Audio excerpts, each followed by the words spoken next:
welcome to the show, Your Health in Your Hands.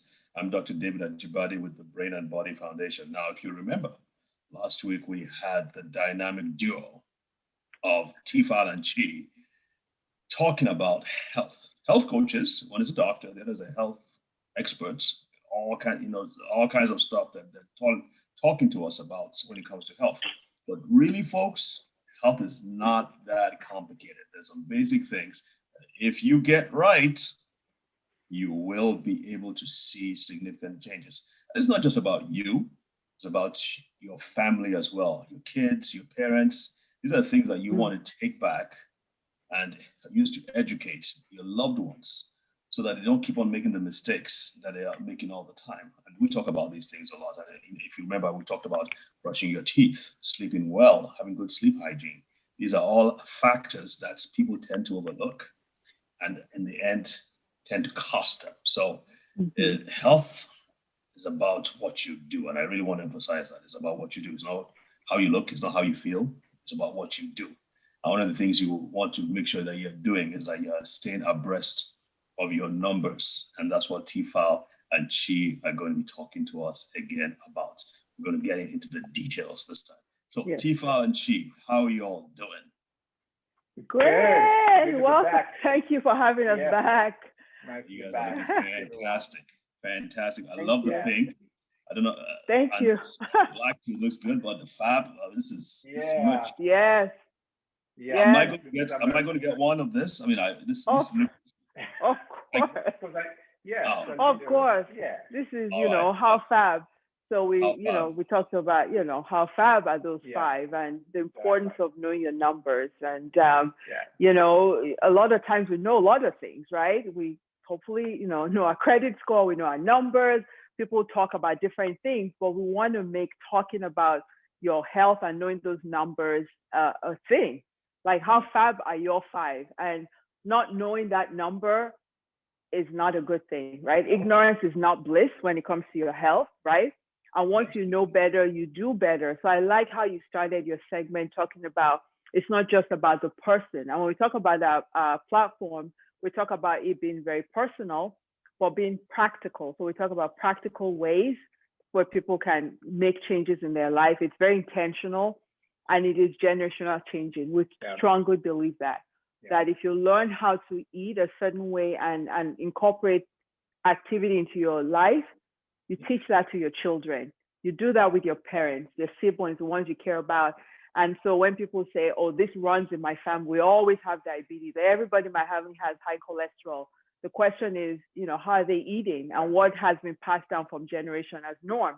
And one person can change that trajectory. So I love how you frame that as you open up the segment. Yeah, that's perfect. And thank you.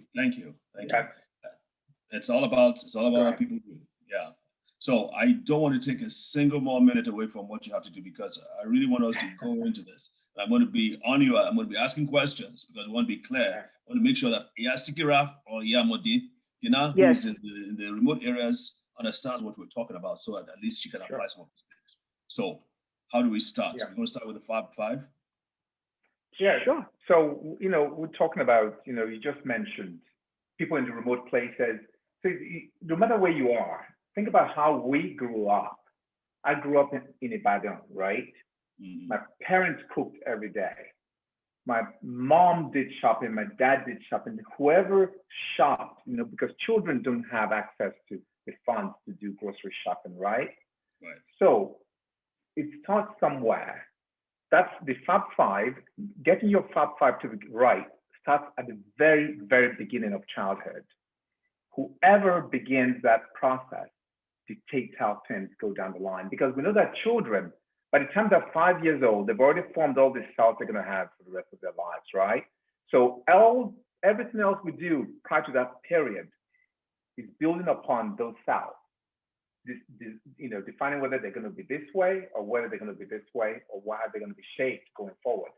Mm-hmm. So making those good choices right from the very beginning, making healthy choices right from the very beginning is so generational changing. That is why my wife said it's generational changing, because if you can teach your children, if I teach my children in Ibadan, in Lagos, in Enugu, in Kano, wherever you might be in the country, how to eat, there is a good probability that they would teach their own children as well how to eat and how to exercise. We sat on the trees when we were young on the UI campus. We sit under a tree. We had a guava tree. My wife, we had all kinds of trees. Just eat fruit, and bike and play soccer till you were sweating up a storm. And sometimes, with globalization and stuff, kids now stay indoors, they're on their games, so making physical activity the thing to do, making eating healthy fruits and vegetables the thing to do. And I know that, one of the things we also want to do is, we talked about those 5. And again, if somebody didn't watch the show last week, we talked about blood pressure, cholesterol, blood sugar, your body mass index, and your waist circumference, right? 4 of those 5 are very easy to get. 2 of those 3, you don't even have to have seen anyone, your waist and your BMI. But we also want to say that, it's important to know the other numbers, your blood pressure, blood glucose, because you could have high blood pressure or hypertension, right? What people call it, or sugar or diabetes or sugar problem, whatever people call it. And not know until so many people have come into the hospital with a diabetic coma for the first time before they even knew they had high sugar. So it's really important to think about getting those numbers and checking and knowing what the normal should be, but also knowing that one of the things we find is there's a disconnect between these conditions and what they cause, right? People don't necessarily they're like, oh, this person was fine and had a stroke. Or this person was at work and just had a headache and couldn't talk anymore. Or this person had renal failure. They're like, oh, kidney failure. But walking back to the fact that they had uncontrolled high blood pressure or controlled diabetes. So to be able to have people understand, like you said, those medical conditions are, what the impacts are on your organs over time. And in addition to whatever it is your doctor or nurse or healthcare provider prescribes, what are the other factors that affect that? We know that nutrition affects your blood pressure. It affects your blood sugar. It affects your cholesterol, all of these things, right?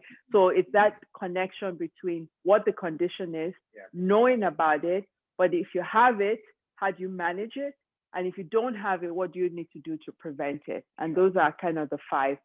And I think you had said why the 5 is because if you can get blood pressure, diabetes, and cholesterol under control, that affects a lot of the top conditions that adults ill with. Yeah. Like for instance, now mentioning kidney diseases. Most people don't realize is that hypertension and high blood sugar are the 2 most common causes of kidney failure. Right? There's a need for dialysis, and dialysis centers are exploding all over Nigeria because people are just coming down with kidney failure, just simply because they were careless or negligent about their hypertension, their blood pressure, and their blood sugar. And that needs to stop. We need to be able to. That's why I love what you guys are doing, and I hope you get more involved in the Nigerian situation so that we can help to educate. You cannot overemphasize the importance of this thing. It's rampant, especially people. Again, with the whole spirituality thing, the whole thing in that it's not my portion. This is not under my control. It's under God's control, someone else's control. These are things. Some of the things that we have to educate out of people. So I really want to encourage you guys. We absolutely do, and that it's not inevitable, right? People just think, well, once you have this, it's going to happen, and it's not just in Nigeria. You brought that up, but even in the U.S. dialysis centers are exploding because Medicare covered. Yes. And a lot of it has to do with kind of going back to the basics, to the prevention, right? And we talk about primary prevention, which is to prevent something from happening, but even secondary prevention, when somebody already has high blood pressure, like, we're going to meet people who already have high blood pressure. Some people we work with already have these conditions, but you can prevent the progression of it. It doesn't mean because you have diabetes, you're going to go blind, have your legs cut off and go on dialysis, right? We see that at the other end, but there are things you can do. So it's really about, talking to people and helping them prevent these chronic conditions. But when they do have them, to prevent complications of these things, right? And what I just wanted to also share was that we want people to understand that it's actually a very easy process to prevent. It's actually a very easy process. And like, again, it's also because many people don't have access. Yeah. Because sometimes we talk and people are like, well, I don't have access, I'm suffering from this disease or whatever, or I don't have this or I don't have that. But there's simple things we are trying to teach that can actually make a huge difference. How much water are you drinking at home? How much movement are you getting every day? Are you moving? Are you getting up? Are you outside? Are you just playing games at home? Yeah. What are we teaching lifestyle-wise? 90% of people who have type 2 diabetes is lifestyle. 90%. 90% is lifestyle. Wow, I didn't know that much. So if we can do that, and not only that, here in the US, about 80 to 90 cents of every dollar in the US here is attributed to lifestyle disease management. That's 90 cents of every dollar they spent. 90 cents of every. So you can see how much lifestyle, just changing lifestyle, eat better. And when we talk about Fab 5, we're not just talking about eating and exercise, but also mental health. Right. We're also talking about sleep, stress management, how stress impacts your body. So all these things are all connected. So we look at you, and when I met you, the human being, as a 360-degree fashion. Yeah. That's the way our platform looks at health and wellness. It's 360 degrees. So we have health, nutrition, and mental health, sleep, all that, exercise, all that focus on one platform. All connected. All connected. Yes. Fantastic. Yes. I love it. I love it. Okay, so we're going to take a short break now. And then when we come back, I want to ask you a tough question. Okay. Sure, we love tough questions. Ask you a really tough question. So, okay. You can handle it, I'm sure. Folks, do not go. We'll be right back. All right.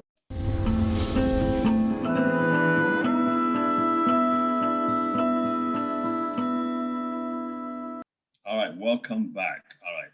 Now, this question really is about what I refer to as the tyranny of the genes. Now, think about me. My dad is short and stocky. Yours truly is short and stocky. And as a matter of fact, these last months I've been here, I've gained even more weight. I probably gained like 15 pounds. And part of it, my excuse is the winter and all that. But people look at me and they say, you look like your dad. You talk like, even say you talk like your dad. You even walk like your dad. And someone saw me do a presentation one day, and it's funny, Tifa.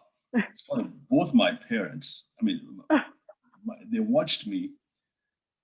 My father's sister watches at a different time, and then my mother's sister watches the same show. And they both at the same time said, "You're presenting like your dad." Oh wow. And I'm like, I've never tried to. I was sent to military school when I was 10, so I didn't really have much to copy, right? But it's like in the genes. And I'm speaking about that. I look at you, Tifa. I know your mom. Your mom is one of my favorite people in all the earth. And I know we're working together on the sickle cell project. I knew her 25 years ago. She hasn't changed much, except for a few wrinkles here and there, but she hasn't gained any weight. I've known some of your sisters. So my question is, when people see you and they say, well, it's easy for her to say that. How about if for ladies who have grown up, they've always been obese, how are they going to, when they measure their waist, is it that easy for them to lose weight? I mean, can we get some realistic attention to this? Absolutely. Thank you for asking that question. So you talk about the influence of genetics and how important that is, and how easy it is to lose weight, especially once you're getting to middle age and there's a hormonal stuff of menopause and a lot of things, right? So you are absolutely correct. Nobody says it's easy, but when you want to get to where you've never been, you're going to have to do some things you've never done. And that's just part of life, right? And so one of the things that we talk about in our mission is to empower people to be the best version of themselves, not to be anybody else, right? To be the best and healthiest version of yourself, right? And so one of the ways we go with that is having people discover their why. Why is it that I want to be healthier? Because until you get there, there's going to always be a disconnect. So yeah, sometimes you have people where they say, oh, my mom, my grandmother, everybody in my family is a certain weight. Everybody is has medical conditions.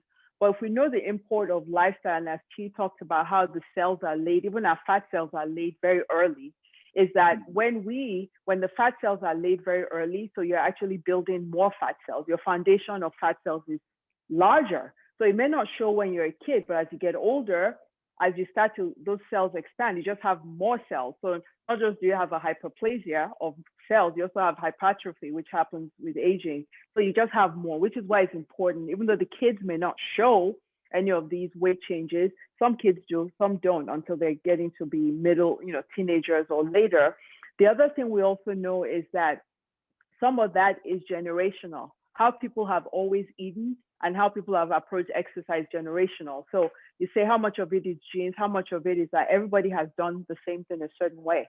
But when you get to a point to understand that there's more beyond the cosmetics, it's not about fitting into something. It's like knowing that that waist circumference that's over 35 in a woman, over 40 in a man, is associated with heart disease, stroke, and early death. Then you say, what do I need to do? And that's a commitment to a change in your lifestyle, in how you eat, how you physically exert yourself, and how you really take on that challenge. Not to look like somebody else, but to be, is this really the healthiest version of yourself? Sometimes you need to see the doctor. They're like, oh, maybe women have more thyroid issues, right? In midlife, check your thyroid, check your hormones. Are you going through menopause? And then really take an honest look about, are you doing the best with what you're eating and the carbohydrates and how you're metabolizing things, and how are you exerting yourself? There's something about women, sometimes we get to a certain age, we kind of take it easy, right? Yeah. We go to parties, and when we talk about exercise, it's not about going to the gym, it's about exerting yourself. Are you walking fast? Are you doing things? Are you dancing? A lot of us, we get to a certain, when you spend so much time putting the face together and the hair, you don't want to sweat it out. But you got to say what's more important. They had a campaign here in the US, talking to Black women in the US about hair or your life. They actually had to do that. Like, if your hair, your edges are good because you don't want to sweat, but if you're getting heart disease 10 years younger than your white colleagues, is it worth it? So figure out a protective hair for yourself. Also, when you go to parties late at night, we do a lot of parties. Parties, things like that. Making the right choice, not eating carbs late at night, and also getting up to dance. If you're 50, 60, 70, 80, get up and dance, sweat. Don't just sit and be pulled. We need to exert ourselves. We need to eat differently, and we need to use ourselves as our competition, as long as you're going the right direction, not to look like somebody else.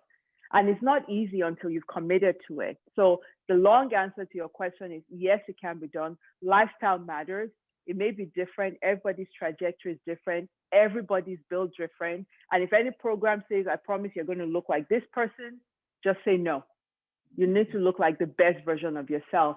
And, talking about guys, you asked me about girls. What about men in terms of? Well, there's a lot of things my wife talked about. Everything applies across the board as well for men as well. So my wife talked about exerting yourself. There are only two ways that you actually lose weight. Only two ways. You exhale carbon dioxide from your mouth and you excrete fluids from your skin. If you don't exert yourself, those two things will never happen.